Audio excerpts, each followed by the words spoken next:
Hello everyone, this is Mike and welcome back to my channel.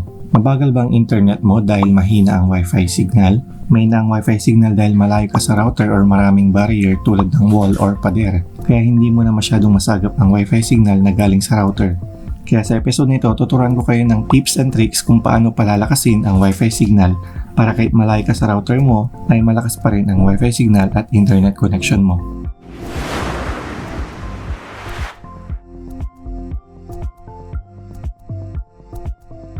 Bago tayo magsimula, kung hindi ka pa nakakapag-subscribe sa channel na ito, huwag mong kalilimutan na mag-subscribe at click ang bell button para ma-notify ka kung meron tayong mga bagong video tulad nito.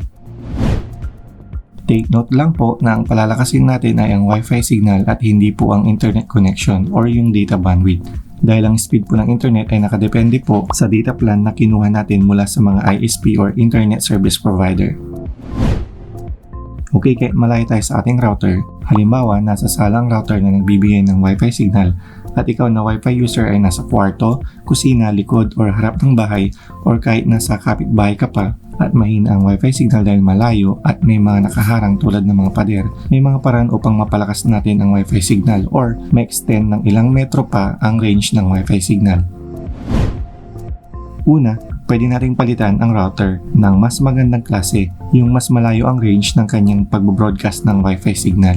Pangalawa, pwede din tayong bumili ng wireless access point or repeater device para mapalakas or ma-extend ang Wi-Fi signal. Pangatlo, kung meron kayong pinaglumaan or di na ginagamit na router, ay pwede natin itong i-convert as access point or repeater para hindi na po tayo bumili at ito ang ituturo kong paraan. Okay, so meron po ako ditong pinaglumaan na router. Ang brand ay TP-Link WR840N. Ito po ang gagamitin ko para mapalakas or ma-extend ang Wi-Fi signal at pwede ko itong ilagay kahit saang part ng bahay or kung saan mahina ang Wi-Fi signal. Sa kusina, sa kwarto, or sa itaas ng bahay, or pwede din sa kapitbahay. Ang maganda sa router na gagamitin ko ngayon ay pwede siya as wireless access point or wireless repeater dahil hindi ko na kailangan gumamit ng wire or yung mga UTP cable para ma-extend ang Wi-Fi signal. Wireless po itong router na gagamitin ko. Pero pwede din naman siyang wired. Marami din ibang brand ng router na pwedeng gamitin as wireless or wired na access point or repeater. Depende na yon sa mga features nila. So kung ang available na router nyo ay yung mga router na galing PLDT or Globe gaya ng Huawei, ZTE at yung ibang brand, check nyo lang po kung meron po itong access point, repeater or ibang mode na pwedeng i-bridge or i-connect sa isa pang router ng wireless. Kung wala naman, pwede pa naman itong gamitin as access point pero gagamit na tayo ng wire. Gagamit tayo ng wire para ma-connect ito mula doon sa main router. Okay, so simulan na natin. Okay, so ang unang gagawin natin ay i-reset muna natin itong lumang router. So pag-reset ng router, hanapin lang natin yung reset button sa likod ng router. Kadalasan, kinakailangan natin gumamit ng pin para tusukin ang reset button ng mga router. Pero dito sa router na gamit ko, hindi na po kailangan ng pin dahil mapipindot naman siya gamit ang ating daliri. So kailangan lang natin siyang pindutin ng 10 to 30 seconds. Malalaman natin na successful ang pag-reset sa router kapag namatay or nag-blink na yung kanyang light indicator. Okay, so successful na po nating na-reset yung router. So ang gagawin natin, kumonect po tayo dun sa router. Pwede po tayong kumonect via Wi-Fi or gamit ang LAN cable. In my case, gagamit po ako ng Wi-Fi para po hindi na po natin kailangan gumamit ng cable. So ito na po yung ating TP-Link router. So connect po tayo dito via Wi-Fi.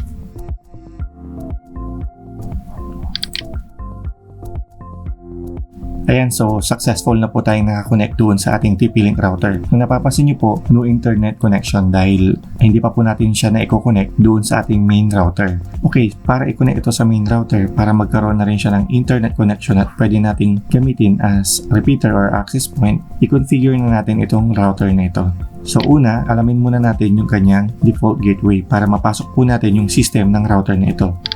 So para i-check ang default gateway ng router na ito, mag-open tayo ng CMD or yung command prompt and then i-type po natin yung IP config and then enter. Ayan, so mababasa po natin dito yung default gateway which is 192.168.0.1. So take note po, iba-iba po ang default gateway ng mga router. Depende po yun sa router. Okay, so next, pasukin na po natin yung system ng router. Mag-open po tayo ng web browser. And then itype po natin yung default gateway ng router. 192.168.0.1 and then enter. Ayan, so kailangan po natin i-type yung user and then password ng router na ito. So makikita nyo po ang user at password ng router na ito doon sa likod ng router mismo. So ang default user and password ng router na ito ay admin.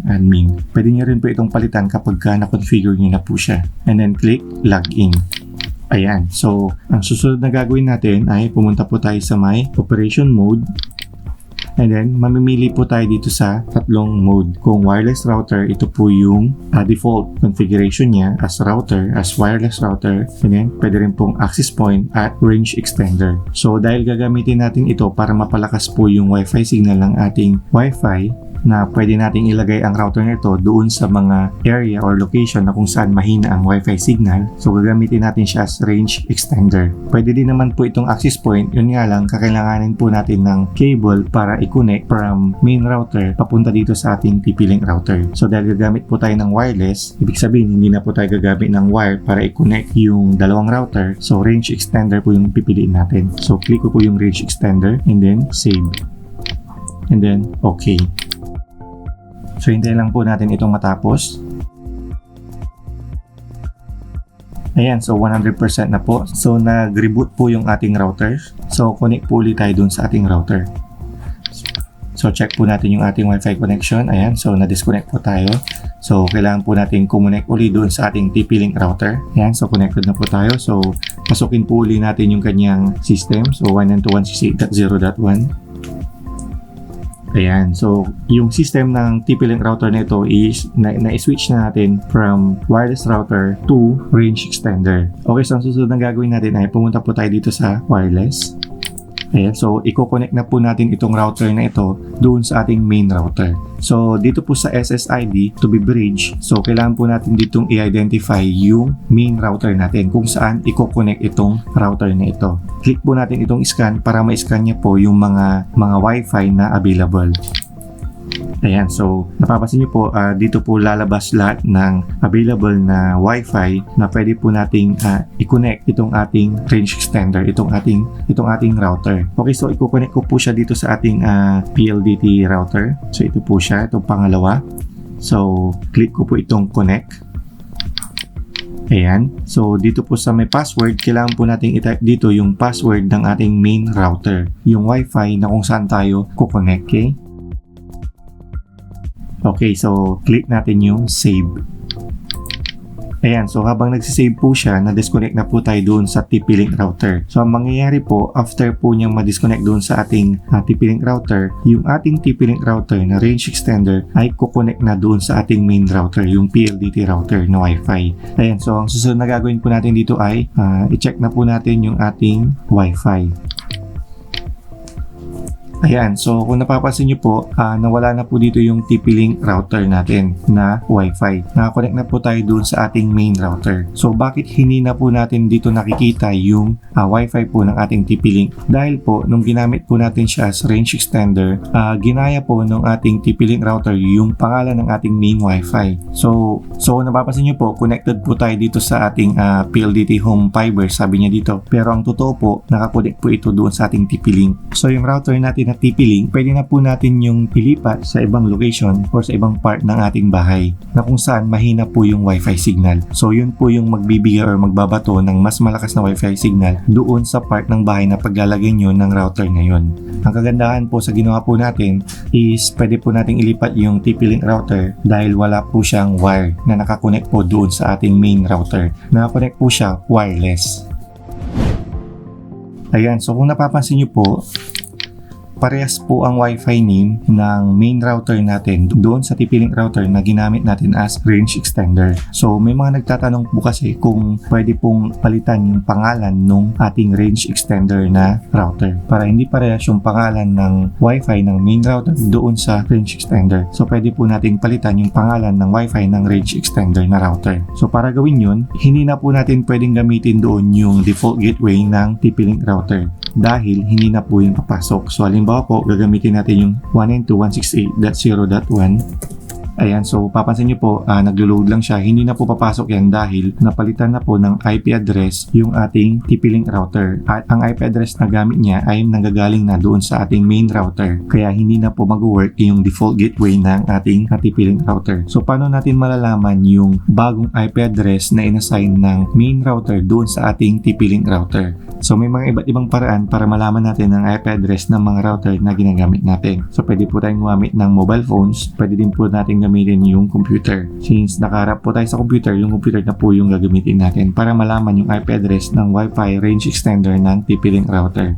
So hindi na po natin gagamitin dito yung CMD na IP config kasi pag ginawa po natin yun, ang ipapakita niya pong default gateway ay ang default gateway ng ating main router, which is yung PLDT router. So gagamit po tayo ng utility application para po malaman po natin yung IP address ng ating TP-Link router. So gagamit po tayo ng utility software which is yung NetWatcher. Ayan, so click po natin yung www.nersoft.net, yung kanilang wireless network watcher, and then download po natin ito. Ayan, so tapos na po siyang ma-download. Ayan, so i-open lang po natin ito yung wnetwatcher.exe. Ayan, so ang feature po ng utility software na ito ay makikita nyo po dito lahat po ng nakakonect po sa ating network. At dito po natin makikita yung ating router which is yung TP-Link. So ito po yung kanyang IP address. Hindi na po 192.168.0.1 kundi 192.168.1.22. So ito po yung gagamitin natin para po ma-access po yung TP-Link router at para mapalitan natin yung kanyang Wi-Fi name at the same time yung kanyang Wi-Fi password. Okay, so pumunta na po tayo sa ating web browser.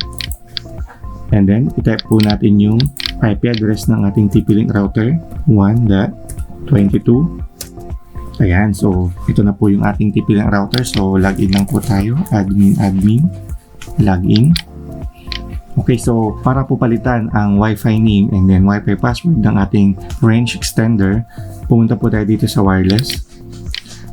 And then, click po natin dito sa extended network. So, pwede rin po nating palitan yung ating host network na kung saan nakakonect po itong ating TP-Link router. Kung gusto nyo po palitan, click nyo lang po yung scan. Okay? And then, iselect nyo po yung network or Wi-Fi na kung saan kayo kukonect. Okay? So, dahil papalitan natin yung kanyang Wi-Fi name and then Wi-Fi password, pumunta po tayo dito sa extend network. So, ito po yung Wi-Fi name, yung SSID na naka-extend po dito sa ating TP-Link router. So, pwede po natin itong palitan. Halimbawa, Wi-Fi extend. And then, dito po sa may password, pwede din po natin itong palitan. Ayan. And then, click po natin yung save.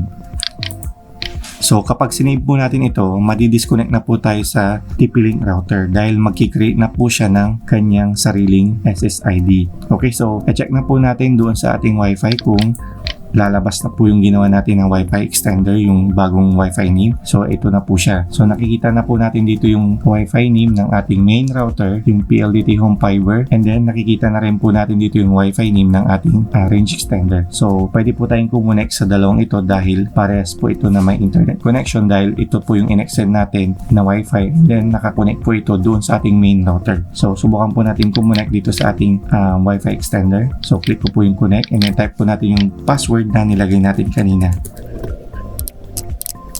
Ayan, so connected na po tayo doon sa ating Wi-Fi extender na router which is yung TP-Link.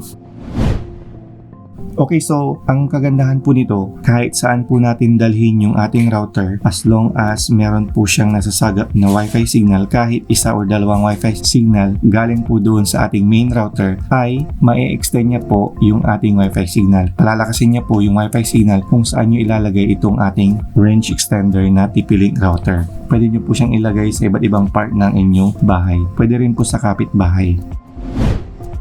Alright, ganun lang po kadali kung paano i-extend or palakasin ang ating Wi-Fi signal.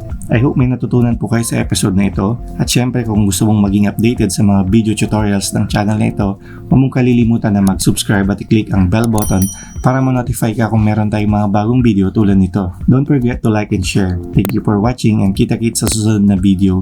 Bye-bye!